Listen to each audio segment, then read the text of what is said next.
Underquoting is one of the most controversial topics in real estate. I was recently asked for my opinion by a national broadcaster, but I think I'd rather share it here with you. So please be nice in the comment section. What is underquoting? In simplest terms, it's a form of false advertising. It's when the agent intentionally tries to deceive us buyers by advertising the property for less than the seller would actually sell it for. To understand why people claim underquoting quite often, you've got to understand how an agent wins a listing. There's lots going on in the background here. Winning a listing is very competitive. An agent will often show a home seller comparisons that are higher than what they think their house is worth so they can actually get the listing. And from that moment on, it's actually a case of getting the homeowner's expectations down. Most homeowners think their property is worth more than it is, as much as the agent's trying to get property buyers to get their expectations up. So it actually works for the buyer theoretically by quoting a little bit lower from the guided price to help manage the vendor's expectations. The next issue at play here is that after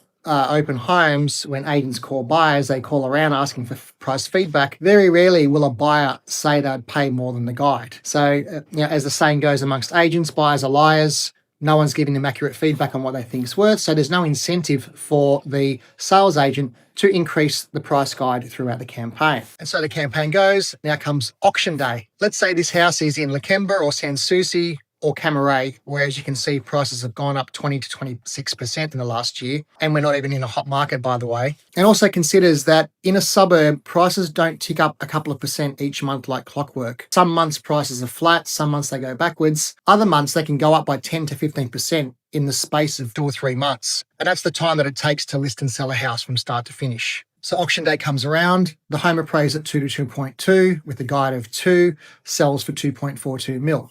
That's 10% above the top end of the guide. And it's surprising, quite often to the agent as much as anyone else, but it's not underquoting. No, I'm not defending shonky selling agents. I hate underquoting as much as everyone else.